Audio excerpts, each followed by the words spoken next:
علی بھائی اذان دینے کا صحیح طریقہ کیا ہے؟ مطلب کانوں کو کس طرح سے پکڑا جائے؟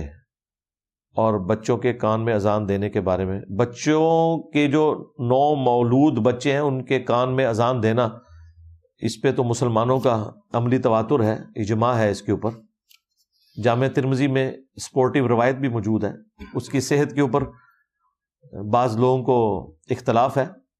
لیکن امام ترمذی نے اس حدیث کو صحیح کہا ہے، اور ساتھ امام ترمذی نے لکھا ہے کہ مسلمانوں کا عمل ہے، حدیث نہ بھی ہو عملی تواتر ہے، صحابہ سے تابعین میں، تابعین سے تبع تابعین میں چیزیں ٹرانسفر ہوئی ہیں، جس طرح کئی اور چیزیں ٹرانسفر ہوئی ہیں، اس طرح جو نیو بورن بیبی ہے اس کے کان میں اذان دینا، وہ آپ نے اقامت نہیں کہنی، صرف اذان ہی کہنی ہے، اور وہ کان میں کہنے سے مراد یہ کہ اسے ذرا قریب کر لیں، یہ نہیں ہے کہ وہ بعض لوگوں نے وہ کاغذ کا بنا کے رکھا، وہ کان سے ہی سنے گا، بے فکر رہیں آپ، بس اسے یوں اٹھا لیں کہ رخ کھڑے ہو جائیں اور اس کے پاس کھڑے ہو کر آپ اذان دیں،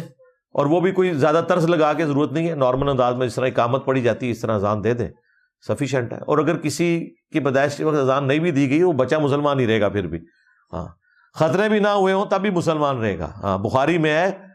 80 سال کی عمر میں حضرت ابراہیم نے اپنے ختنے کیے ہیں، اس سے پہلے ختنوں کا حکم نہیں تھا، 80 سال تک حضرت ابراہیم علیہ السلام کے بھی ختنے نہیں تھے، تو اگر کسی کے ختنے بھی لیٹ ہو جائے نا تو وہ کوئی کافر نہیں ہے، وہ لوگ کہتے ہیں مسلمان ہی بیٹھا ہے، تو مسلمان ہونے کے لیے یہ چیزیں نہیں ہیں، لیکن یہ سنت ہے، یہ کرنا ہے۔ ناخن 40 دن کے اندر آپ نے کاٹنے، ایک دفعہ صحیح مسلم میں ہے۔ غیر ضروری بال، مونچھوں کا پس کرنا، یہ وہ ہیں جن کے لیے نبی علیہ السلام نے 40 دن کی مدت مقرر فرمائی ہے، لیکن اگر 40 دن سے زیادہ بھی گزر جاتے ہیں تو کوئی کافر نہیں ہو جائے گا۔ آپ یہ کہیں گے خلاف سنت والا معاملہ ہوا، تو اذان میں جو انگلیاں جو ہیں وہ آپ نے کانوں کے اندر داخل کرنی ہے، یعنی یہ جو 2 شہادت کی انگلیاں اس کو کانوں کے سوراخ میں رکھنا ہے، اس کی وجہ سے آپ کے اوپر سٹرین نہیں آئے گا۔ جب آپ بلند آواز سے اذان دیں گے نا، تو جب آپ بلند آواز سے اذان دیتے ہیں تو آپ کو خود بھی آواز آ رہی ہوتی ہے نا اپنی، تو اپنے آپ کو وائڈ کرنے کے لیے کان کے اندر انگلی رکھی جاتی ہے تاکہ اونچی آواز سے اذان دیتے وقت آپ کے اپنے کانوں پہ سٹرین نہ آئے، یہ مقصد ہوتا ہے۔ یہ نہیں ہے کہ یہ کانوں میں انگلی دینا کوئی اذان کا حصہ ہے، آپ نہ بھی دیں تب بھی اذان ہو جائے گی۔ اور آج کل تو سپیکر میں اذان ہے،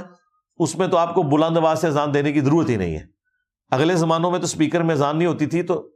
مسجد کی چھت کے اوپر چڑھ کے اذان دی جاتی تھی، اس کی وجہ سے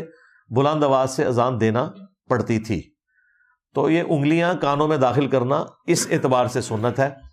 کہ آپ کے کانوں کے اوپر سٹرین نہ آئے، سنت یعنی نبی علیہ السلام نے تعلیم فرمایا صحابہ کرام کو۔ تو اگر کوئی